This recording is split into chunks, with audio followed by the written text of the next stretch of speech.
സംസ്ഥാനത്തെ police station ഭരണത്തിൽ ഇന്നു മുതൽ സമഗ്ര മാറ്റം. 64 പ്രധാന സ്റ്റേഷനുകളിൽ മാത്രം ഇൻസ്പെക്ടർമാർ SHOമാരായി തുടരും. മറ്റ് സ്റ്റേഷനുകളുടെ ചുമതല SIമാർ ഏറ്റെടുക്കും. പോലീസിനെ കൂടുതൽ ജനകീയമാക്കുകയാണ് എന്റെ പോലീസ് സ്റ്റേഷൻ പദ്ധതിയിലൂടെ സർക്കാർ ലക്ഷ്യം വെക്കുന്നത്. സംസ്ഥാനത്തെ പോലീസ് സ്റ്റേഷൻ ഭരണരീതിയിൽ നിർണായക മാറ്റങ്ങൾക്കാണ് തുടക്കമായിരിക്കുന്നത്. പ്രധാനപ്പെട്ട 64 പോലീസ് സ്റ്റേഷനുകളിൽ മാത്രം ഇനി ഇൻസ്പെക്ടർമാർ SHOമാരായി തുടരും. മറ്റു സ്റ്റേഷനുകളുടെ ഭരണ ചുമതല SIമാർ ഏറ്റെടുക്കും. പോലീസ് സംവിധാനത്തെ കൂടുതൽ ജനകീയമാക്കുക എന്ന ലക്ഷ്യത്തോടെയാണ് എന്റെ പോലീസ് സ്റ്റേഷൻ പദ്ധതി നടപ്പാക്കുന്നത്.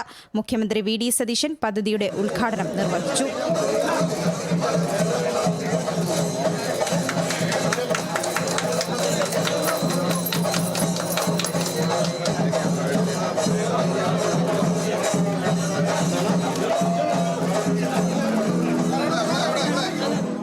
പരാതികളുമായി പോലീസ് സ്റ്റേഷനിലെത്തുന്ന ഓരോ വ്യക്തിക്കും നീതി ലഭ്യമാകുമെന്ന വിശ്വാസമുണ്ടാകണം.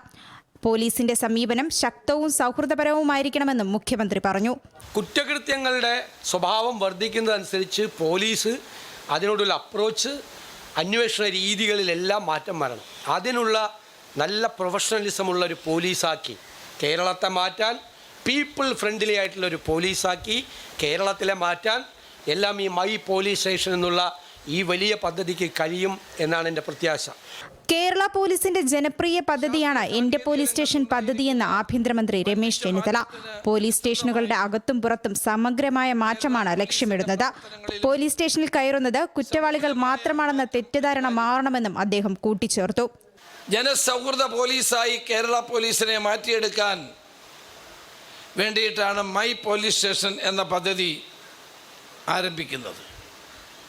പോലീസ് സംവിധാനത്തെ ജനങ്ങളുമായി ചേർത്ത് നിർത്തുക, ജനാധിപത്യ വ്യവസ്ഥയിൽ ജനങ്ങളോടുള്ള ഉത്തരവാദിത്വം പൂർണ്ണമായി നിറവേറ്റുക, ഇതാണ് പോലീസിനെ കൊണ്ട് ജനങ്ങൾ ആഗ്രഹിക്കുന്നത്.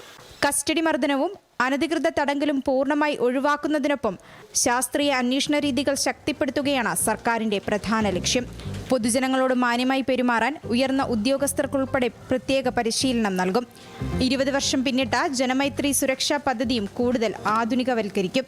പൊതുജനങ്ങളിൽ നിന്ന് പ്രതിമാസ അഭിപ്രായങ്ങൾ ശേഖരിക്കാൻ DIGമാരുടെ നേതൃത്വത്തിൽ സ്വതന്ത്ര സംവിധാനവും നിലവിൽ വരും. പരാതികളുടെ എണ്ണം, FIR രജിസ്ട്രേഷൻ ഉൾപ്പെടെയുള്ള വിവരങ്ങൾ ഡിജിറ്റലായി നിരീക്ഷിക്കുന്ന സംവിധാനവും നടപ്പിലാക്കും. DGPയുടെ നേതൃത്വത്തിലായിരിക്കും ഈ തീരുമാനങ്ങൾ. Kerala vision news, Thiruvananthapuram.